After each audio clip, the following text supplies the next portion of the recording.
Hey guys, AlduicS here, and we're back with Season 1, Episode 4 of Arknights Prelude. Where do I even begin? Because last time was easily my favorite episode so far. What happened was simply incredible, even if it was emotionally devastating. The catastrophe suddenly occurring, no warning other than the buildup of the previous episodes, making me mistake it for enemy counterattacks, but turns out it was actually a meteor storm, and learning the origins of what causes the catastrophe.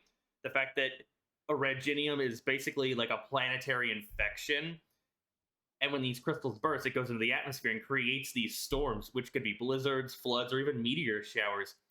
It was absolutely crazy. And watching Ace sacrifice himself, take a last stand, hold off Tallulah, Mephisto, all of the reunion movement to keep them at bay while the rest of the Rhodes Island team managed to escape. It was incredible. Emotionally devastating, yes, but holy shit, that man's an absolute badass. And he will be missed, considering they do seem to be taking no prisoners. So I don't know how likely he will have survived and been captured, pretty much. And there was that whole mystery of why is Amiya special that still needs to be answered. Her rings are of no. The enemies are very interested in both her and the Doctor. Tallulah going, so you're that one, is I believe how she put it. But what's the deal with her? Why does she use black arts? Is she a special mutation? I wonder if we'll get that answered in the next 4 episodes, or if it will be in a season 2 if we get a season 2. I'd hope for one. And of course, after managing to escape, we did go to the Rhodes Island landship, which the concept itself of a moving city to avoid these catastrophes, simply fantastic. I love it. It's so cool. And then spending time touring it as well. And from what I've been told, a lot of the characters, if not all of them, are playable units in the game. So they were nods by the studio to fans of certain characters. And one of the characters I was interested in was a crocodile girl named Estelle. And there's also turtle girls in this. I've been told about the various races of the world, and I can't get their names down. I do apologize, but I'll do my best to remember them and try to pick it up. And I've also been told that humans basically don't exist here. And it makes me wonder about the Doctor. Could he be a human? I know he has a frail and sickly condition, and that's why he wears that suit. It's his protective suit that persisted even before the cryosleep incident. So I'm very curious if maybe he's a human or one of the sole humans in this world, and that's why everyone's so interested in, beyond the fact that he's a full-time Oripathy researcher and was the leading expert on it before he got the amnesia. And the fact that W seems to know him, but none of the Rhodes Island members teams seem to know W, which apparently she's a devil and she's even more persecuted than sometimes the infected. A wild concept. The world building in this show and the attention to detail, it feels so lived in, it feels so fleshed out. It leaves me simply breathless. But we're headed to Lungmen. We saw refugees heading to Lungmen as they avoided the catastrophe at Chernobog. We're going to get the cooperation of those in power to basically allow Rhode Island to have full authorization to act openly within the borders to combat the reunion movement, because that seems to be the next target. I wonder what the next arc will be, how many episodes it'll last, who we will see. Will we see any more girls from the opening song? And what craziness will be shown to us next. But before we hop into it, make sure to check out my links down below. My Twitter, my Twitch, my Kitsu, my Discord, and my Patreon. Yes, that's correct. I did overhaul the Patreon, and I created a Discord. It's public, so just join me down there if you want to talk to me or anything like that, and consider supporting me on Patreon with the overhaul. I got way more benefits, way more content worth the money you'll spend. And it'd be very much appreciated. Support me. I'm at 9 patrons right now, trying to hit 10 by the end of the year. It's a small goal, but difficult nonetheless. And you know, while you're down there, make sure you like, comment, subscribe, hit that bell icon to be notified when I upload next. And, well, let's hop into it. So we got some children cowering. Is that an Ursus? One of those bear people? And for those curious, I will be doing the special, 1-year anniversary OVA that came out a couple of years ago after this anime. Because I've been told I think I would like it. I like her voice actor. Calming the children.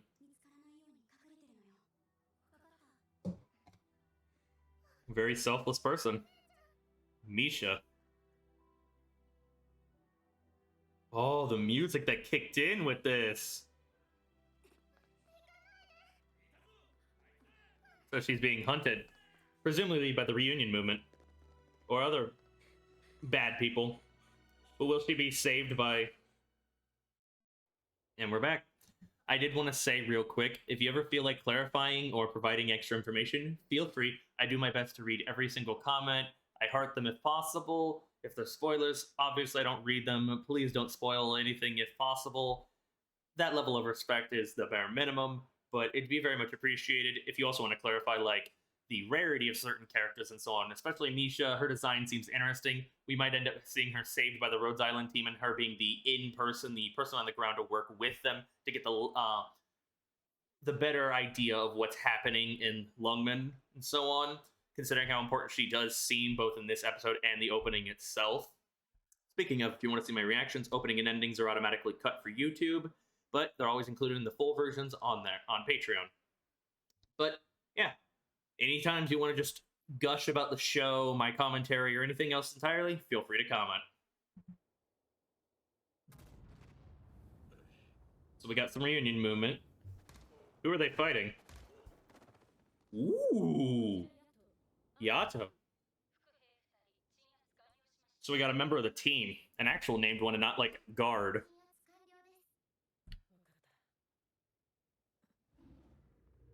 Doesn't seem like that he's been suppressed.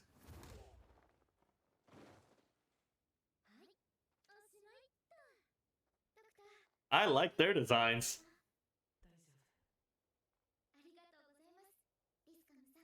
Liskarm and Franca. Black Steel. Is that the name of maybe their group? Cute VAs.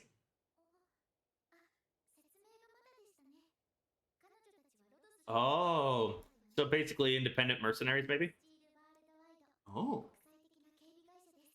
Can I appreciate, or can I talk about how much I appreciate, if I could speak, the world building once again, the political situations, the fact that this world feels so lived in, it's fantastic. You can feel the passion of the staff and studio behind the project, and just whoever was writing the initial script and the source as well. It's so well thought out.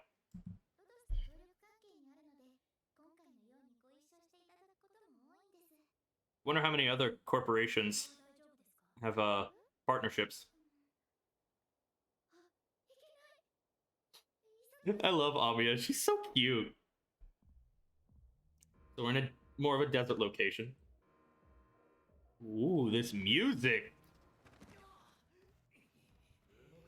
Seems like we might actually see the green-haired dragon girl or green-haired one-horn girl from the opening. So they're taking down the refugees. Is it because they're discriminating against the infected, or they just don't like refugees? They don't want to take that security risk.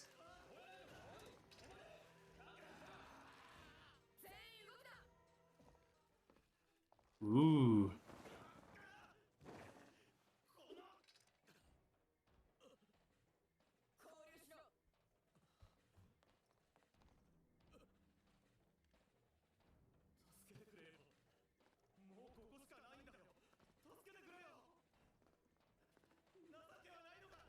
I like her design.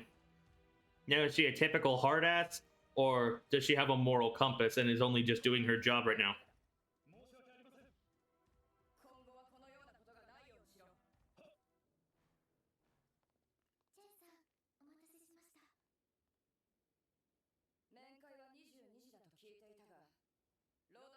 Yeah.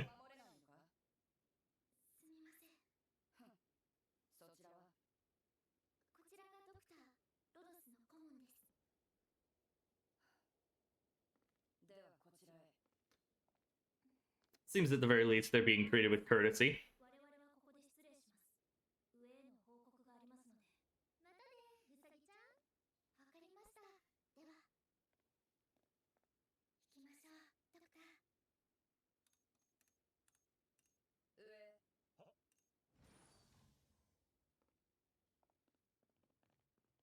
Lungmen Underground.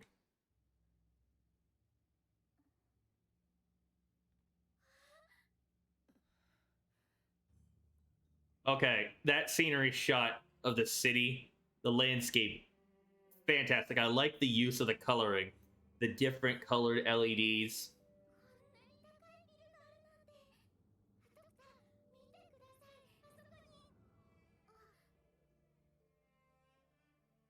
So cute.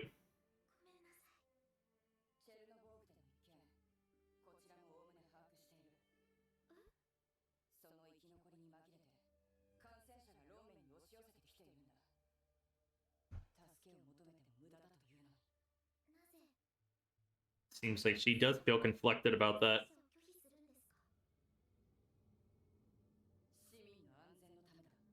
Does she realize Amiya's infected? That'll be an important plot point if they bring it up. But I can understand the whole I need to protect my people versus bringing in other people and saving other people. It can be hard to protect your own while helping others. Ooh. So this is what they meant. Okay, I was told that since I like Dragon Girls, this might be up my alley. But with the background right there, that design, that already a good indication. I should have got a heads up both from her and, the fact that we're going to a place called Lungmen, which I believe has been used when it comes to a lot of Eastern dragons. A lot. There's some connection, but my memory is currently failing me, so I do apologize.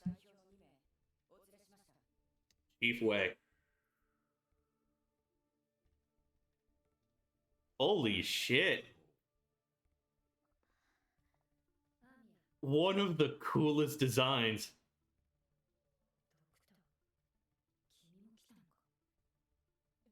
Seems like she might have an issue with that. Does she have personal issues with the doctor or a grudge or something? Or was she just more concerned about the fact that he's coming along still so soon after being woken up?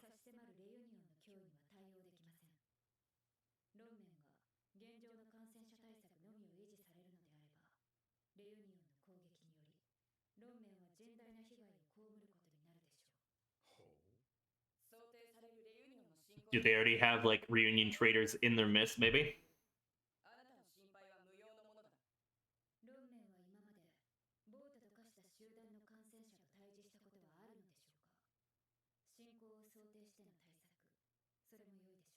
Contingency plans are important.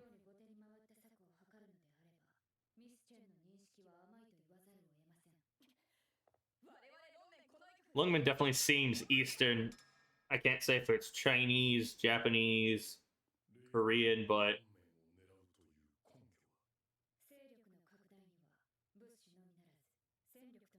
it makes sense.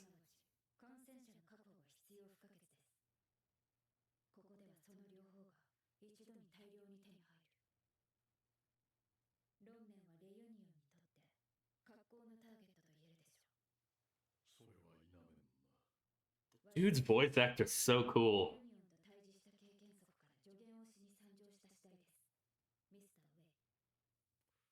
Wonderful to see any other leaders of the reunion movement pop up, or if we'll see some of the ones from the previous arc.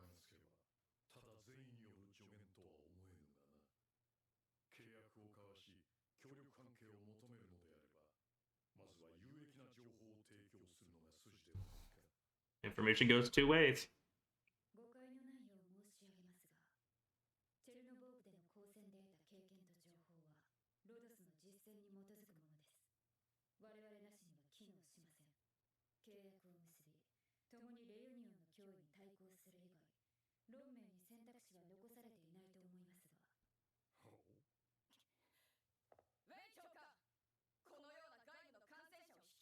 So she does know, okay. And it does seem she is a bit of a hard ass. Maybe she'll grow as this goes forward.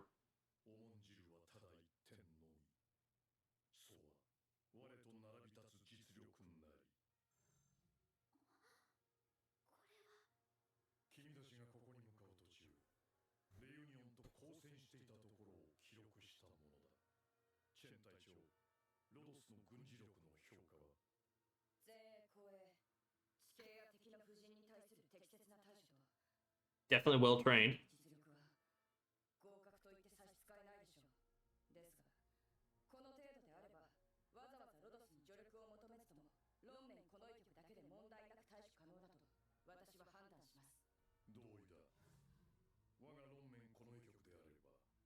Overconfidence will end up biting you in the ass.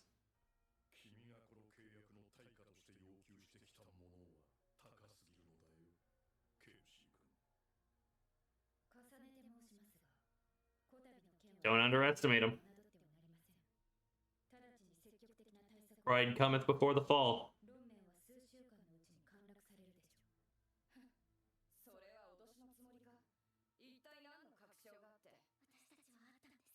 To Lula.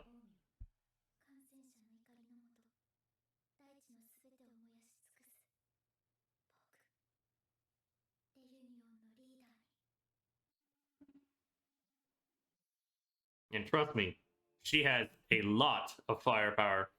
Lungmen is one of the centers of economic activity in the Yan.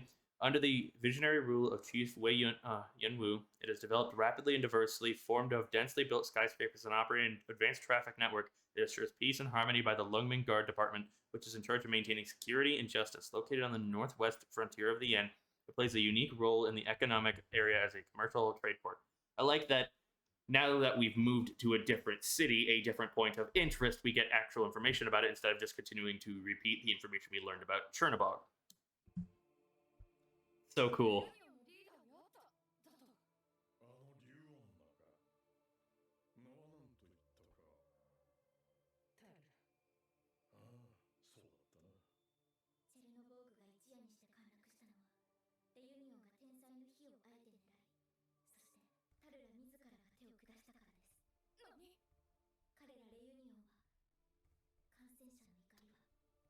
The scale of her firepower was incredible and terrifying.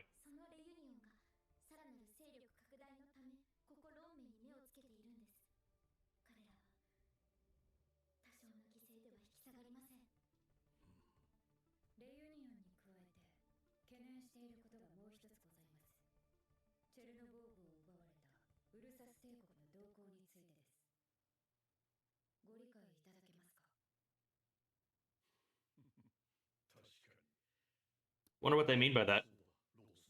Will the Empire make a move on Lungmen?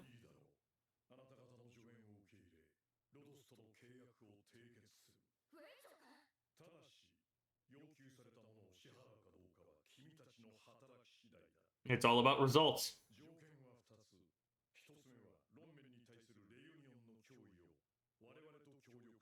I mean, that's pretty reasonable.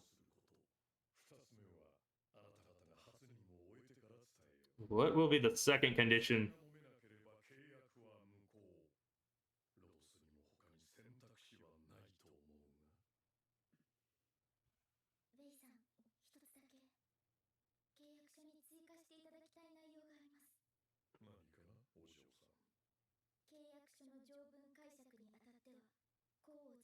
That's clever.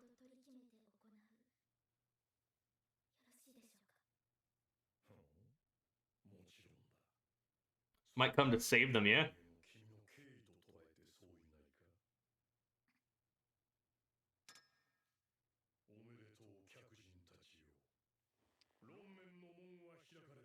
I love this dude's office. It's so cool. It's so well designed. But the negotiations are over. The contract's been secured.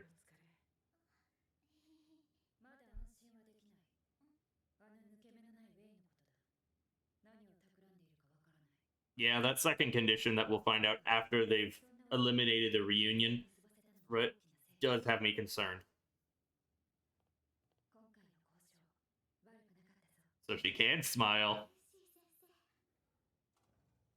I like Dr. Kal'tsit.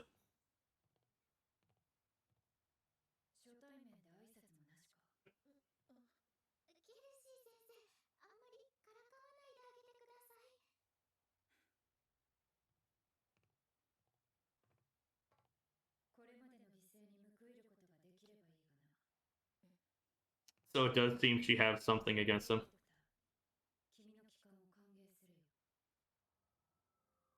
Does she hold a small grudge against him for the sacrifices made to rescue him, maybe? Or does she feel they don't need him because she's enough? Very curious about that.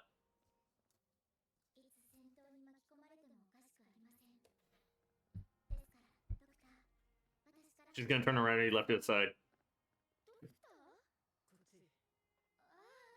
Oh, is this his insight talking? The insight that the enemies who know him know about him are afraid of?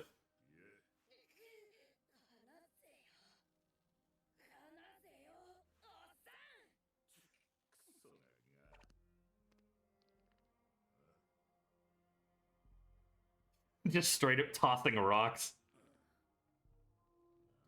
So they're gonna save the kids and by effect get Misha on their side as well.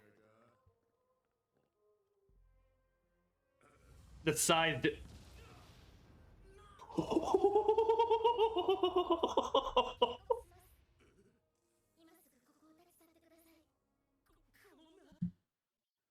Well, all right then. I could appreciate that Amiya, despite her size difference with these guys, how small she can be, she is a leader of Rhodes Island team and everything. She does have the power to back up her words. She's intelligent and and knows how to and knows how to intimidate when possible. If I could speak. Oh, I love that. That was straight up fun. It was incredible.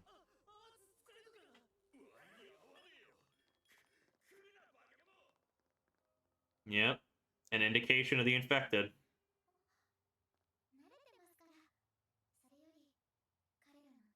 She's such a good girl.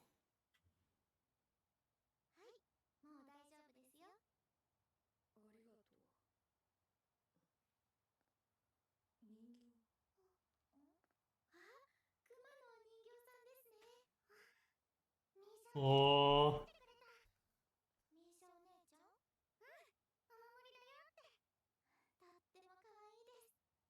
Are they going to request their services?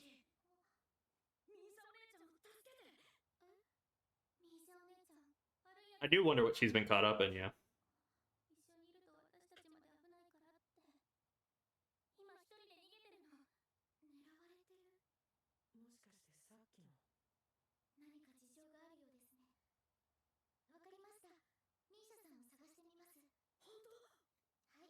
Only just recently got permission to act freely within their borders, and they're already getting caught up in trouble.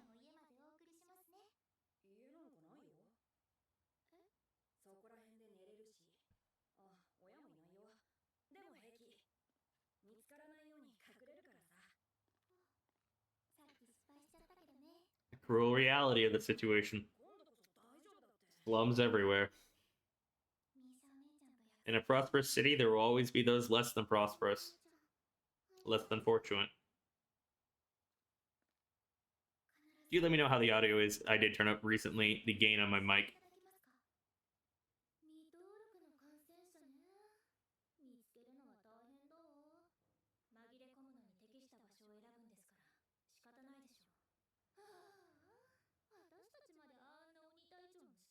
Monster Inspector's orders.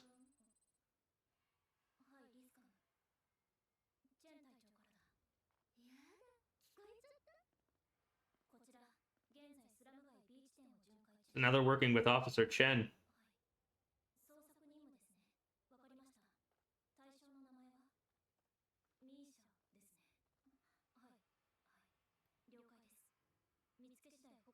So she's undocumented.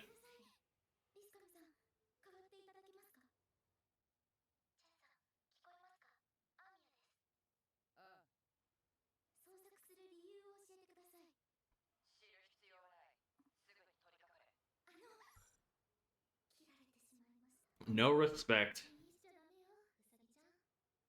So they're gonna actually go against Officer Chen to save Misha? Because it seems like they might want to deport her.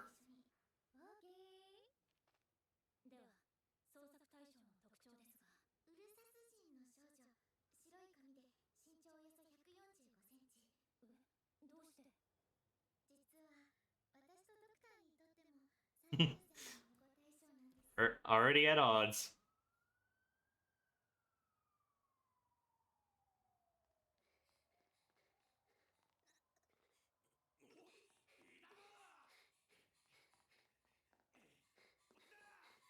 Oh, the cinematography with this. Not running on the spot's always a nice touch when it comes to animated. The way they subdue the voice actor's pants and everything, the fear, it's portrayed really well.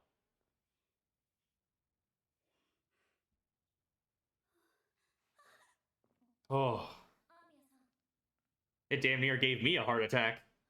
I was fully expecting a case of her breathing a sigh of relief and then the enemy coming out from around the corner and grabbing her and then needing to be saved. So, call it an unexpected twist that it was actually our guys. Appreciate it.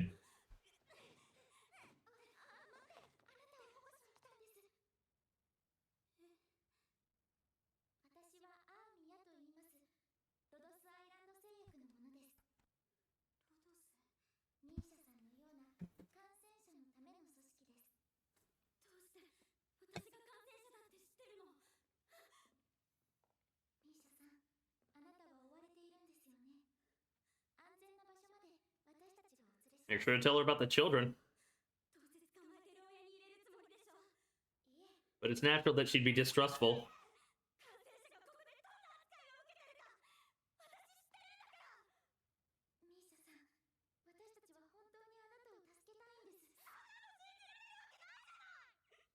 Damn. I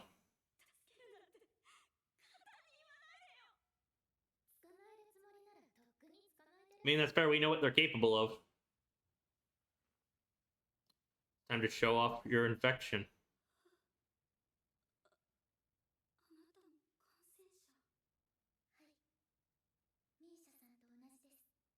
That common ground. It's okay to drop your guard. It's okay to breathe a sigh of relief. Ami is such a good girl.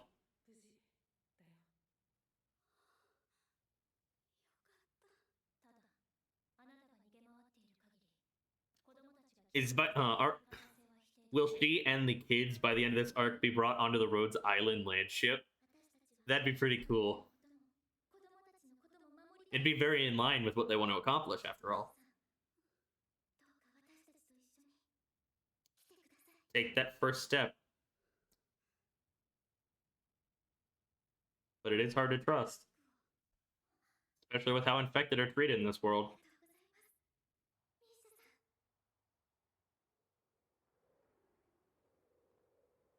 So who are you? Are you a reunion?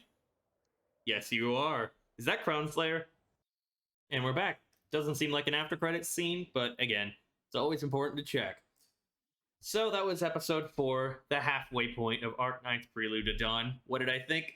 Another solid episode. Slower, yes, but we did deal with negotiations. Securing the contract to operate freely within the borders of Lungmen was vital to the mission, after all, convincing them to take the threat seriously. While I do have my concerns about what the second condition will be on what Che wants, I can't help but love the dude. The design, the voice actor, the aesthetic of his office, it's just so good. I like it a lot. I like the dragons. Dragon girls and dragon guys. It's just top-notch. One of my favorite fantasy races, I guess is how I'd put it. But I wonder when that'll pop up, if we'll get that revelation and it'll be a massive twist. Maybe it'll be like, well, you have to leave the doctor with us, or you have to leave Dr. Kal'tsit with us, or you stay with us, Amia, or something along those lines. He is known as the Cunning, after all. But adding in the extra clause to make sure that the terms, the interpretations of the clauses is agreed upon by both parties involved is very clever by Amia. I can't help but gush over her, though. Not only is she adorable, both voice actor-wise and design-wise and personality, she can be intimidating, and we still don't know why she's so special. The whole black art situation. But the fact that guys way over her size, way out of her weight limit and everything, she can knock them on her ass and intimidate them into leaving, I can appreciate it. And I just love how wholesome she is and how passionate she feels about her ideals and the goal of Rhodes Island as well, and being so willing to find common ground to help out those in need. It's so good. And spending time in Lungmen's been fairly entertaining so far. I do like the landscapes, both the fortunate side of the city and then the less fortunate, the prosperous versus the less prosperous. The skyscrapers and the lighting aspect of it is simply fantastic. Really well done, Yostar. Really well done. It does seem like we might pop off next episode or continue to build up. I don't know how many episodes this arc will be, but it does seem like maybe that's Crown Slayer in a mask, or it could be someone else entirely. Still got to figure out who they're searching for.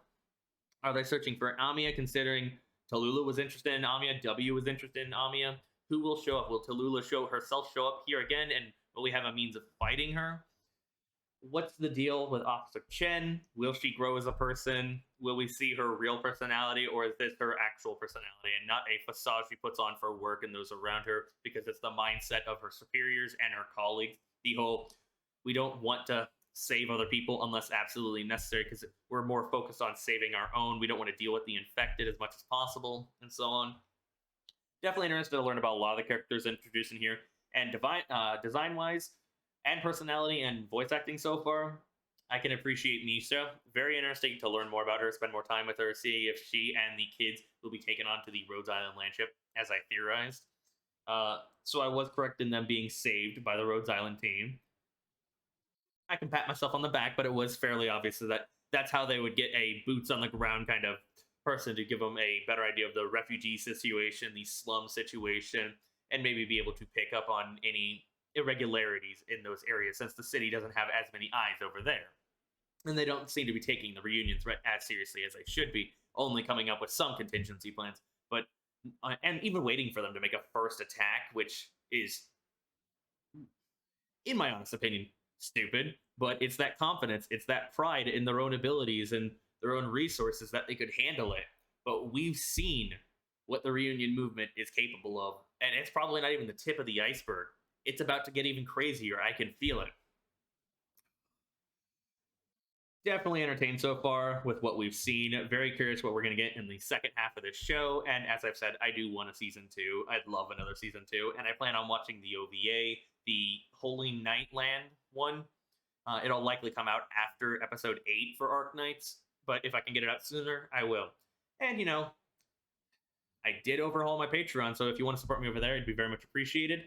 And I also created a Discord. So if you want to chat Arknights, give me any trivia there, or just, join the community in general, links will be down below alongside stuff like my Twitter, my Twitch, my Kitsu. And while you're down there, make sure you leave a like, comment, subscribe, hit that bell icon to be notified when I upload next. And I hope to see you all for another one. Thank you all so much for your time, your patience, your understanding, and all of the wonderful comments. This has been AlduicS. Peace.